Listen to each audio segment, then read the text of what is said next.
Hi, this is Larry London. Welcome to Border Crossings. And we've got a great show with a great guest today as we celebrate World Refugee Day, which is not really a day to be celebrated. 80 million people have been displaced around the world due to hardships, due to violence, political activities in their countries. And today we've got a man who came to us from Argentina and has given the world so much great music. Gustavo Santaolalla is with us today, and we are happy to have him on the show. Welcome, Gustavo, to Border Crossings. And first of all, the question I want to ask you is, did you have to come in off of the vineyards, off your wine vineyards to come and do this? Did you leave those behind? No, I was in Argentina for a little bit, doing other things. I mean, like doing some recordings for our next album with Bajo Fondo, which is one of my projects that I'm involved with, and also doing some guest appearances in some friends' shows, and taking care of the business side of the vineyard. But actually, on this trip, I didn't have the opportunity to go and visit the vineyard, but that's coming soon. Mm-hmm. And when do you have time for everything you're involved with? I mean, I just can't imagine. You're touring. You're in a part of a band, Bajo Fondo. Bajo Fondo. Yeah, and you're working on, I believe it was 100. You've produced 100 Latin Music Award albums, or 100 Latin albums in your career. More than 100 albums of alternative Latin music. And when I say alternative, I mean all sorts of music that are actually not kind of like the more usually music that you will listen on the radio. And that could be, anything from rock, obviously, which the term alternative is usually associated with, but also it could be, tango or folk or anything. I mean, I produce from a band like Café Tacuba to the Kronos Quartet. I did an album dedicated to Mexican music called Nuevo, with the Kronos Quartet, which is a contemporary classical quartet. So basically, I think, very interesting and very creative music. Yes, I have produced more than 100 albums. And you've also worked with Juanes, who's one of the today's generation pop superstars in Latin music. And so is there a difference in how you approach, there must be a difference in how you approach, you said a trio, a quartet, smaller artists, and then Juanes is, he's got the big stadium sound. So you must be, doing things differently, I would assume. Yes, I guess, I've always tried to I try to find the sound and the identity of the artist also, musically, sonically, also. I'm not, there's different type of producers, and I'm not putting any one up or down. I'm just saying there's different kinds of. There's a kind of producer which they usually imprint their sound to everything that they do. And you have people, like, Phil Spector, or even, Brian Eno or Daniel Lanois, which usually, their records have a very particular sound that you will associate with them.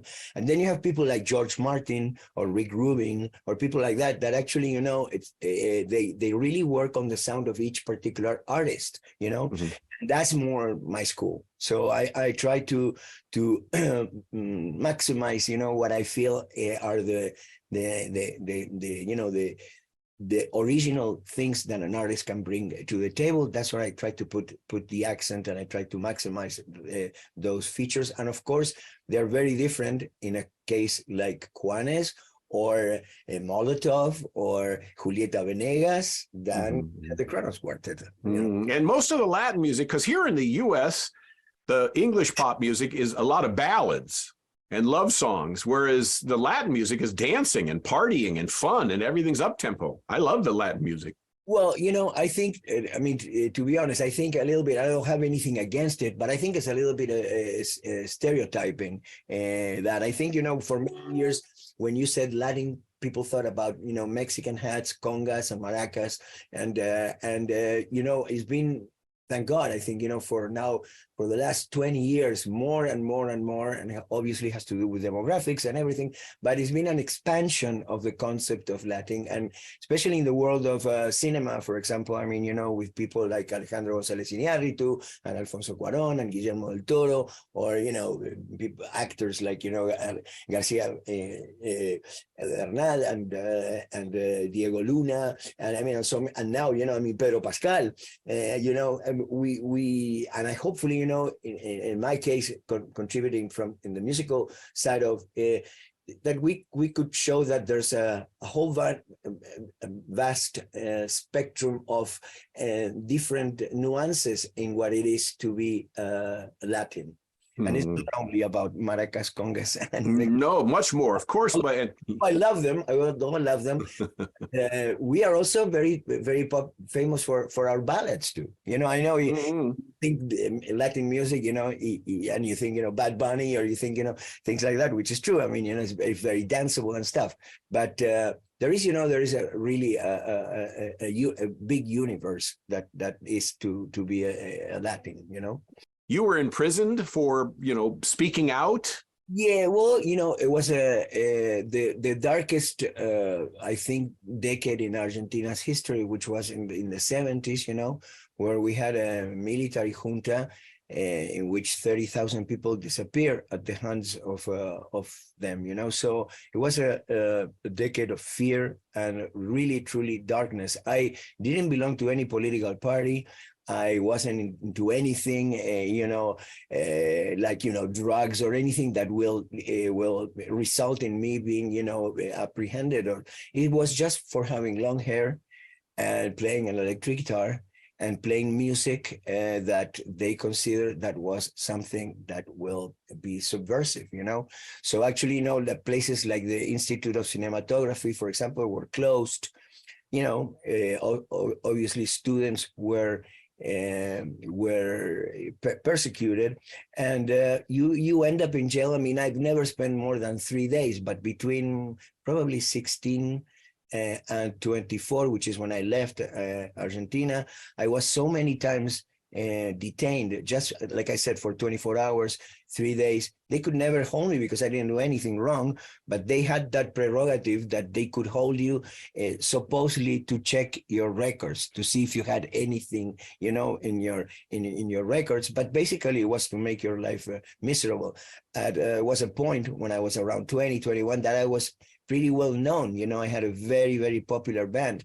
So actually when they were grabbing me and taking me, they knew who I was.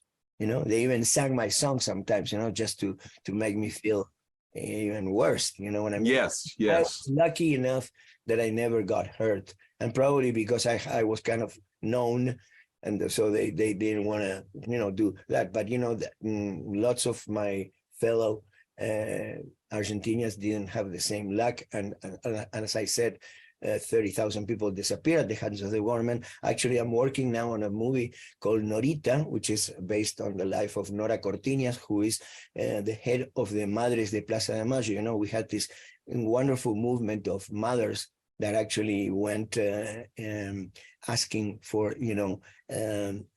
where their sons or daughters were, and they, incredibly, unbelievably enough, they even took 3 of those mothers and they killed 3 of those mothers too. I mean, mothers that were asking for what's happening with their kids. So it was very, very, very dark. And thank God, I mean, we now, with all the problems that we go through, in Latin America in general and in Argentina, still we live in a democracy right now. So it's a very, very different country.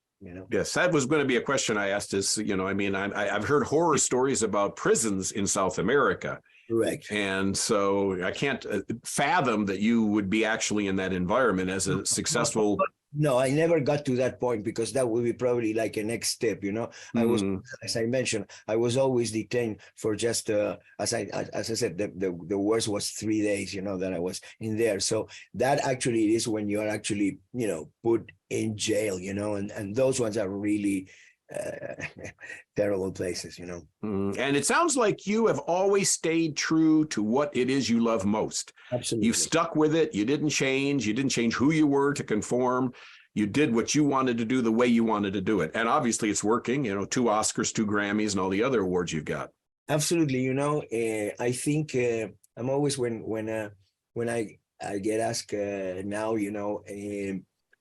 what will be my advice for some guy, that's starting and, in the business or in something. And I think it's something that can apply to anything. I always say that I truly believe in discipline. I believe in that concept of 80% perspiration, 20% inspiration. And I always like to quote Picasso. He said this beautiful thing. He said, "I hope inspiration finds me working." I'm not the kind of people that will sit down on an armchair, thinking, waiting to see, if the little lamp goes on and gets inspiration. I believe in working, and sometimes it comes right up, immediately, and sometimes really you go and you work and nothing really comes, and finally the second day perhaps, boom. So I truly believe in that. I believe that you have to find your own voice. Who are you? Your identity. Who are you going to be in what you want to do? And this applies to you being a musician, an actor, a cook, a furniture maker. Who is going to be? What is going to be your identity? And once you find that, then you have to stick to it. And you were saying you have to devote yourself to that. Lots of times at the beginning, especially of the career, and then also when you become very popular, then you have the temptation of big offers and stuff, but I truly believe that at least for me, I think it's important to stay honest to what you think, is your vision, and your, in this case, will be your sound, your idea of how something should be expressed, either by yourself or by an artist that you're working with. We're talking with Gustavo Santaolalla. Yes. And see, I got it for the third try. And he's with us today. And you're going to do a song for us, I understand? The song I'm going to play, it's called The Apology Song. And this is a beautiful, I may say, a nice story, because I met this man through Guillermo del Toro, because we're working in another big project with him. And I always loved great lyrics in Spanish and in English. And he introduced me to no one else but Paul Williams, And this song was the first song I've been writing now with Paul for a while now. We have written a whole bunch of songs, but this is the first one we did. And this was for a Jorge Gutierrez animated film called Book of Life. And it's called the Apology Song. And it's a beautiful song that a guy, the protagonist, sings to a toro, to a bull, asking forgiveness for all the things that his family has done, because he doesn't want to be a torero. He wants to be a musician. So it's a really special song for me for many reasons. Apology Song. We're going to listen to it right now, Gustavo Santaolalla, and this is the Apology Song here on Border Crossings.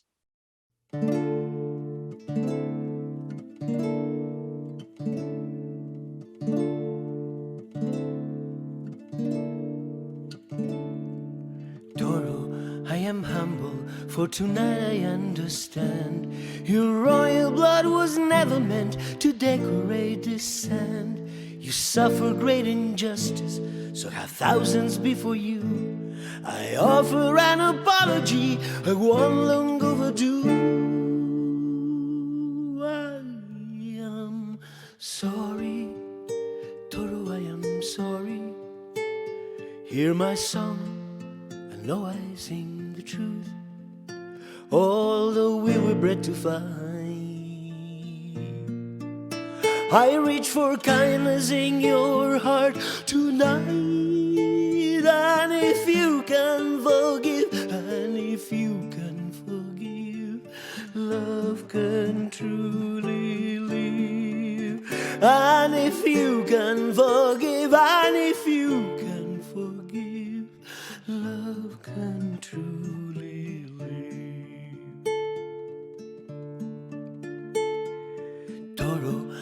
am frightened, but I use my final breath to tell you that I'm sorry. Let us end this dance of death, of centuries of agony that to your heart we sent. Here and now with my amends, the senseless killing ends. I am sorry, Toro, I am sorry. Hear my song, I know I sing the truth. Although we were bred to fight,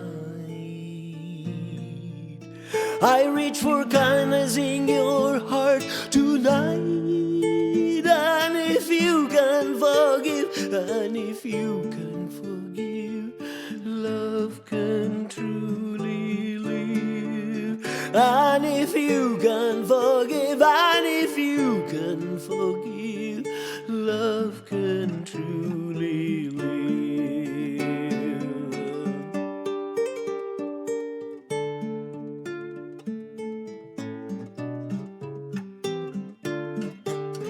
And if you can forgive, and if you can forgive,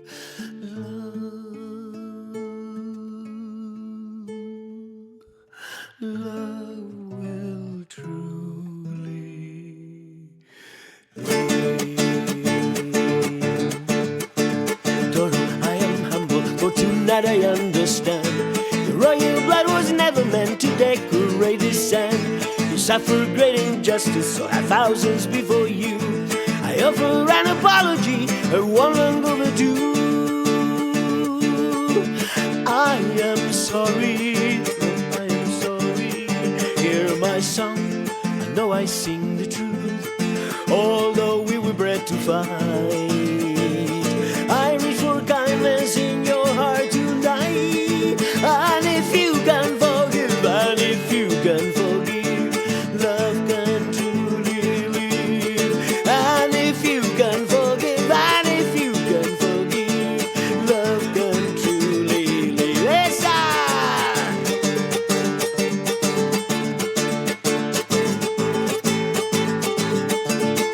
And if you can forgive, and if you can forgive, love, love, love, love,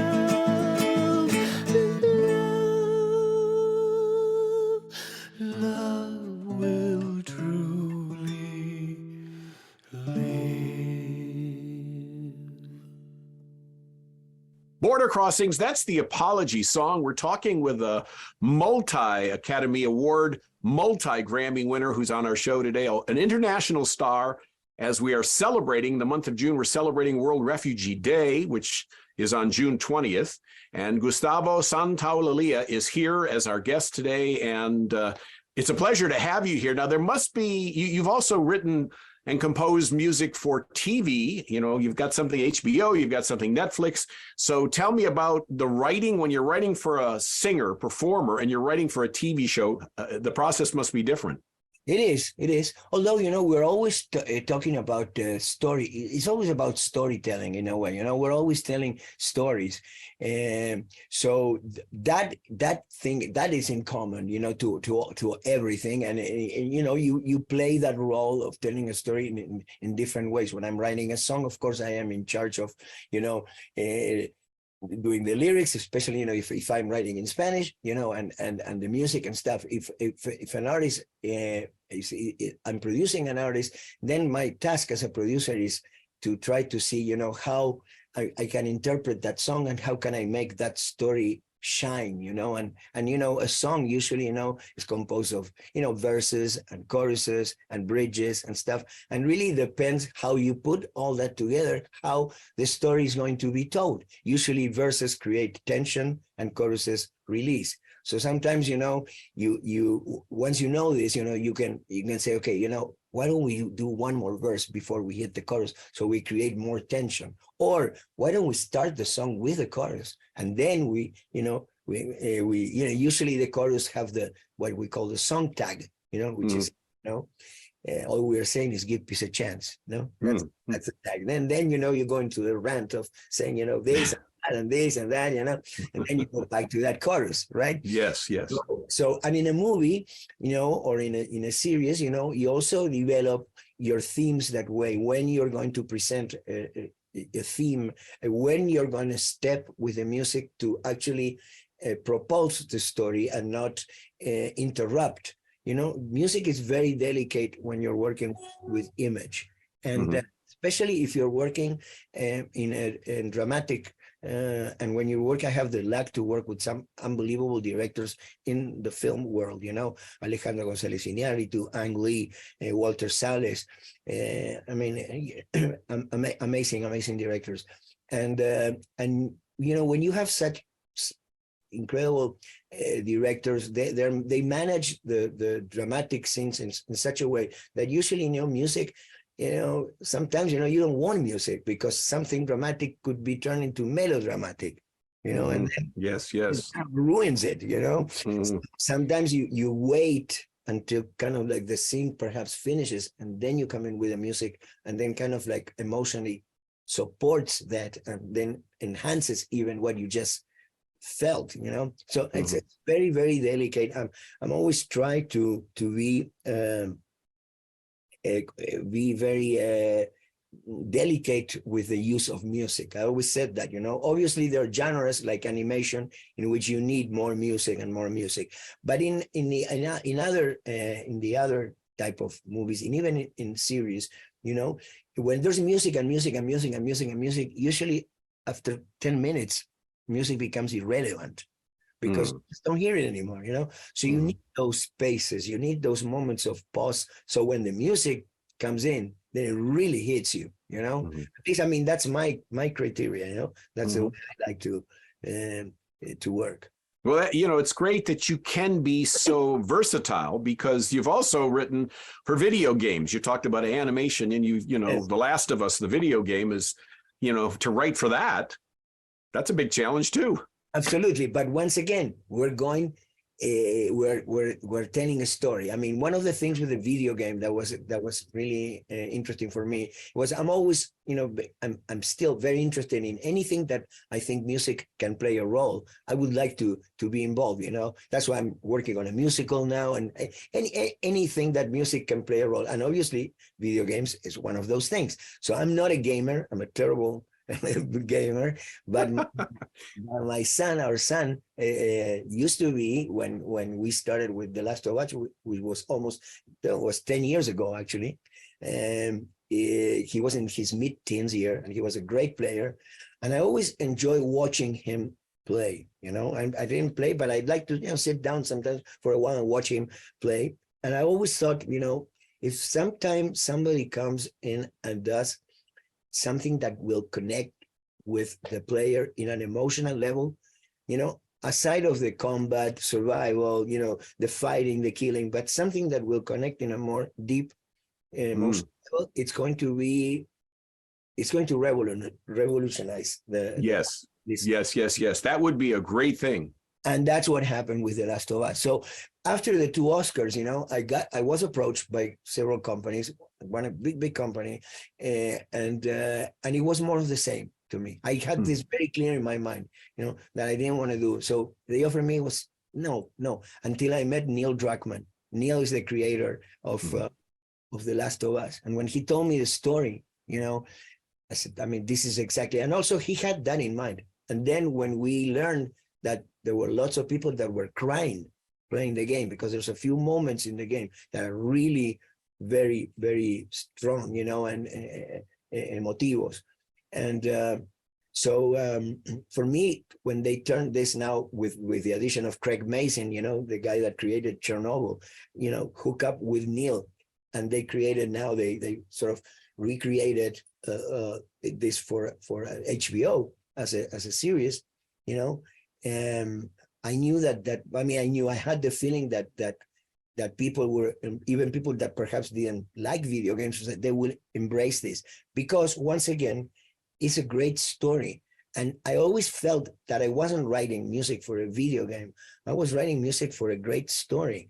And a great story, you can do it as a video game, as a puppet show, as an animation movie, as any Shakespearean tale. Mm. You can do it, in any way, because it's just a great story. So I always approach things from that angle, not so much about thinking about, okay, I'm writing for a video game, I'm writing for a movie. No, I'm writing for a story, for these characters, these events that are taking place, this particular drama, this particular conflict.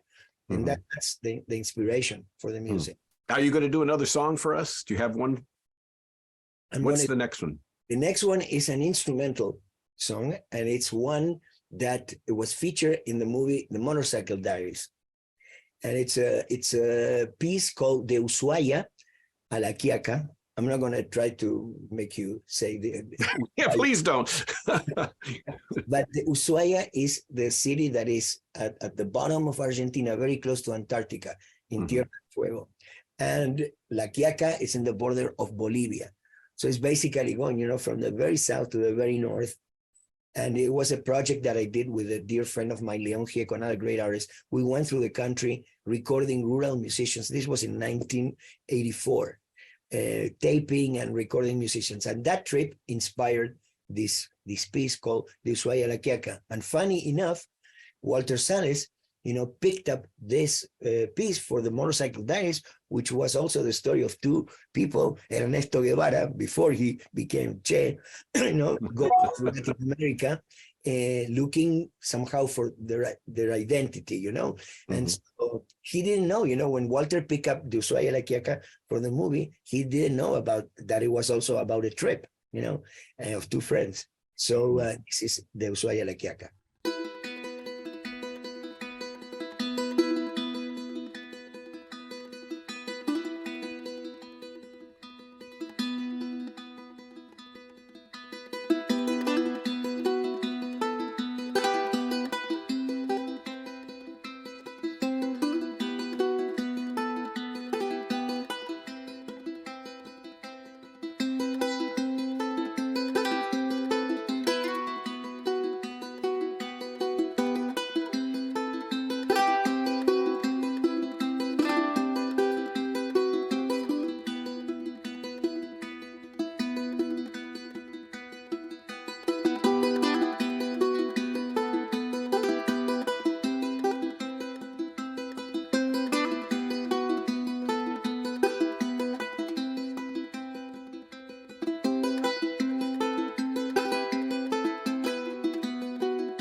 Gustavo Santaolalla is our guest, and that is from a movie. What's the name of the song? I'm not going to try it. So.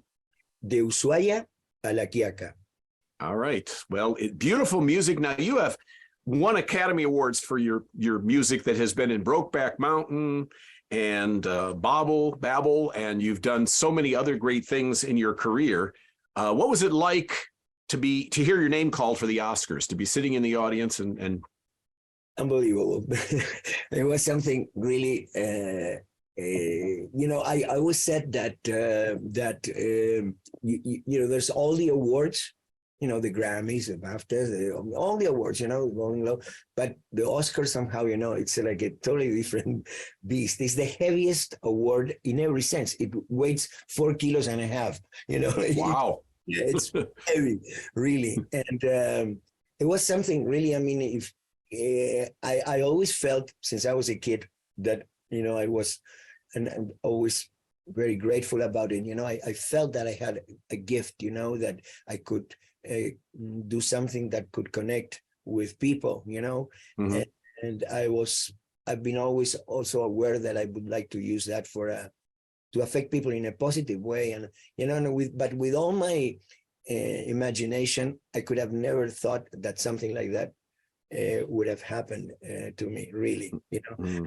in a way, to be honest, in that first Oscar, I felt it like it was an award to my career. Anyway, of course, it was about Brokeback Mountain, but I felt it that it was a sort of the culmination of so many years of work and so many years of dedication to what I do, and with with passion and with love, and also being aware that the award wasn't to me, it was to my work, and my work is the result of not only me, but many people that work with me and also that have influenced me, and that so that's what took me there.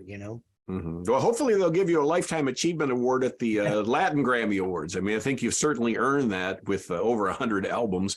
Where are the Oscars? Are you got the awards behind you on the table? I see a bunch of things sitting behind you. No, really, no. For many years I have them sort of distributed, and some of them, it is the Oscars. I have them, believe it or not, secluded in a kind of in a closet, because I thought they'd be on the dashboard of your car. Is what you? No, they're too powerful. You know what I mean? They're kind of invade the whole thing. I mean, or you put it in which I've seen. I saw the other day a thing with David Byrne. I love it. He had it in a bookshelf with millions of other things and stuff, just sort of like lost in there, So something like that. I've heard people have it in the bathroom, it is. I mean, you feel that you have to do something with it that is kind of odd, but to put it somewhere like that in your living room, or in the shelf, it's just a little bit too much. But I think, to be honest, at the risk to sound very corny, but I have them in my heart. That's where I carry them. That's where I carry them. Well, that's most important. I mean, and so with all of the awards that you've won, and all of the achievements you've had, what has been your greatest accomplishment? What's been the highlight of your career so far? I think it is yet to come. Spoken like a true producer. No, in a way, I mean, I think it would be, in a way, I think it's the combination of what I'm doing right now with everything that I've done before. So in a way, it's an accumulation of things. I couldn't just point out to one thing, you know what I mean? But it's sure. The bulk of everything that I've done, and the continuation of it. For me, it's been amazing, the fact that I started, with my band in Argentina I started making records when I was 17 years old, and I started as an artist and as a producer, because there were no producers of that type of music, in Argentina. And I was very interested in the art of making records, which is to produce, So I started making records, and I was lucky enough to become very popular with that band. And I always, through my life and my career, I always had this moment of connection with people as an artist, then as a producer, then as a film composer, then as a video, now, as a also TV or, so I've always had this incredible lack or, the possibility to connect. So I don't have to like live off. I love everything that I've done, but at the same time, it's not that I have to thrive and live on from that, you know what I mean, that of that memory or of that, I live with all that accumulated in me, but also with what I'm doing now, with what projects that I'm involved in and working, that's what makes me feel alive. And I think in a way that's the accomplishment to on pushing me, to not stay in a comfort zone, to try to it's there's a nice story. When I came to this country, now 1978 or around that, I was a little bit disappointed with the music scene at the time, because I was coming from Argentina, where you could go to jail just for playing that music. And by the time I came here, which was 78, the rock has become very corporative, and it was bands like Styx, Kansas, Boston, and I was really kind of, oh man, I remember, the Woodstock days and all that, that movement and stuff. But then it was all this new thing coming, punk and wave, and this thing that was coming to really say, let's get, this is wrong. This is not rock. We have to regain the power of, of that the music has. So I embraced that, and I had my new wave punk band, and but then I started writing all this new music and throwing it around, right? And I didn't get response from anybody. Only one guy from a publishing company, called me and said, yeah, I want to meet with you and stuff. So we got together, we listened to the tape, I played some songs, and the guy said something to me. He said, your songs are great. You have a great voice. Your song is fantastic. But in every song, there's a moment that you seem to hit the wrong note. You seem to hit a wrong chord, And I said, well, I know that probably we're not going to work together because of this, but I want to tell you that I take that as a compliment, because I am looking for that point of inflection, that moment of tension, and think that's, what I like. Then cuts the scene. And 30 years later, I'm at a Neil Young tribute thing, big gala, and somebody from the industry say, come on, I want to introduce you to this man. And it was this guy, I remember. Perfect, And I was going to do something, we're going to do something with Bajo Fondo and one of the artists that he had in his publishing company. But he didn't know. He knew me now as the guy of the Oscars, right? So, introduced me.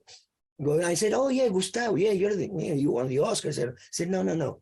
You don't remember, but I know you. You used to have an office at this place. You told me something that I never forgot. And the guy was white, like, what did I tell this guy? What? I said, no, you told me something, you told me that my songs are all nice and good, but at a certain point, I seem to hit the wrong note, the wrong chord. And, I said, what happened to me when I met Anne Hathaway, one of the actresses of Brokeback Mountain, said, when I heard the music of Brokeback, the first theme, and you start and then you hit that dissonance, I went, this guy is great. I love this guy. And I said, the full circle, man. Now people love that wrong note.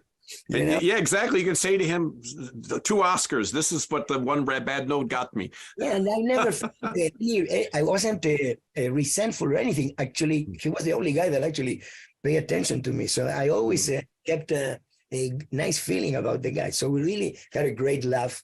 And actually, he looked after the guy that came with his wife, because he said, he couldn't stop talking about this and stuff, because I can think the guy said, I had a guy that won 2 Oscars and I just let him go. I said, you played the wrong note.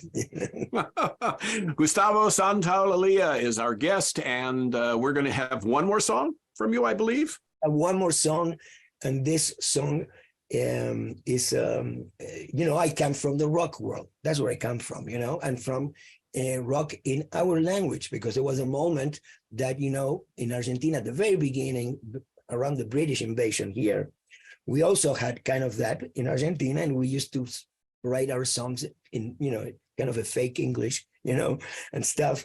But then we realized, no, we can't. We have to sing in our language. I mean, we live in Argentina. We have things to say. So we started writing in Spanish. And then, I felt, listen, we need to also play in Spanish. And we started to add our instruments and things. So this is a song, a rock song in Spanish, and it's called Ando Rodando. All right, Gustavo Santaolalla, right here on Border Crossings.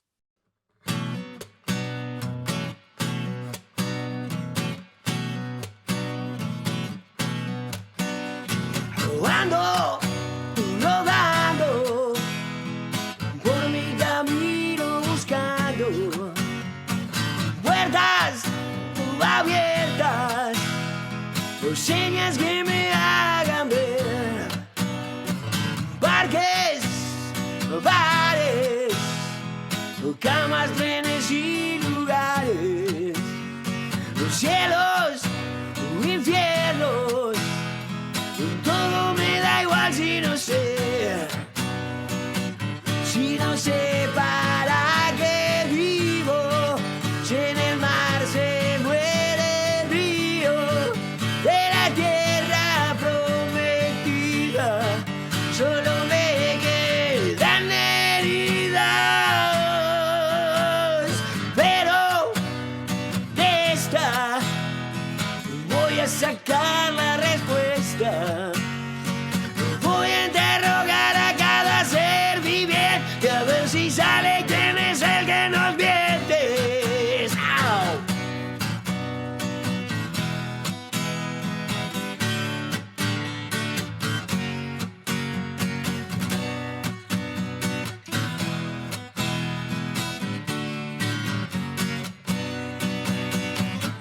Ando rodando por mi camino buscando puertas abiertas, señas que me hagan ver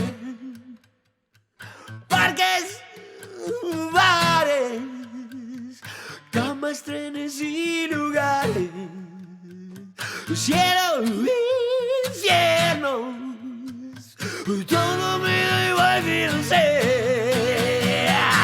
Si no sé para qué vivo, si en el mar se muere el río de la tierra prometida, solo me quedan heridas, pero de esta voy a sacar la respuesta. Voy a interrogar a cada ser viviente y a ver si sale quién es el que nos miente. Voy a interrogar a cada ser viviente y a ver si sale quién es el que nos miente. Voy a interrogar a cada ser viviente y a ver si sale quién es el que nos miente.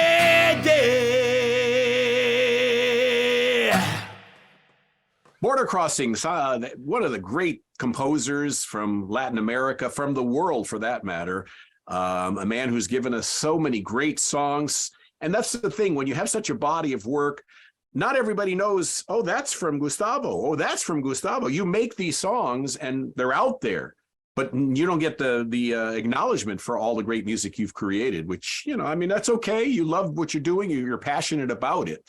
Yeah, well, it's funny because it was a moment that it was really confusing for people, because I could tell that when I was playing with Bajo Fondo, for example, nobody thought that the guy there in Bajo Fondo is the same guy that won the Oscars, or the people that knew me because of the film music that I didn't know that I was the Juanes producer, So it was a really, but now I think a little bit more people are starting to connect the dots, Mm-hmm.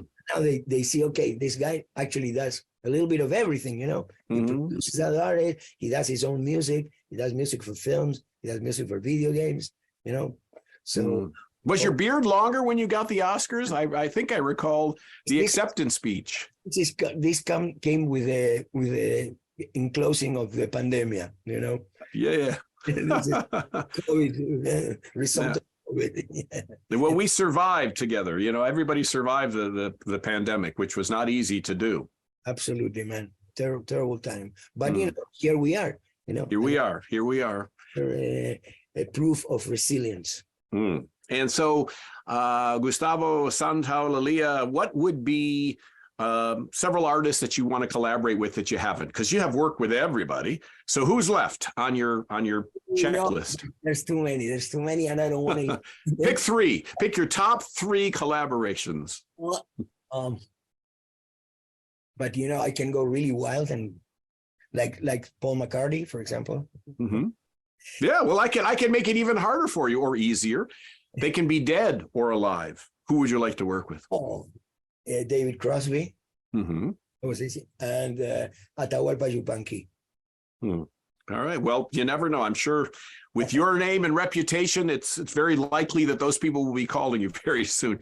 And I understand also that you grew up familiar with the Voice of America in Argentina. Well, as you know, it's a program that's been since I was a kid. So it's not that I listened to it and stuff, but I was familiar that I actually had a friend that actually his father was into short radio and stuff, had all that stuff, and so they always had it, and that was the chances that I had. So I knew about it since I was a kid, and for me it's a great honor really to be in such a media that can go to every corner of the world, which is like every artist's dream, to be able to communicate with people all over the world. I've been lucky enough that with what I do to have traveled extensively the world, although of course there's places that I haven't been that would love to be, but where are they? Name some. This is incredible. But I mean, I've been in India and in China and Japan, all the Middle East, but I had never been in Australia and New Zealand. Oh, and how about Africa?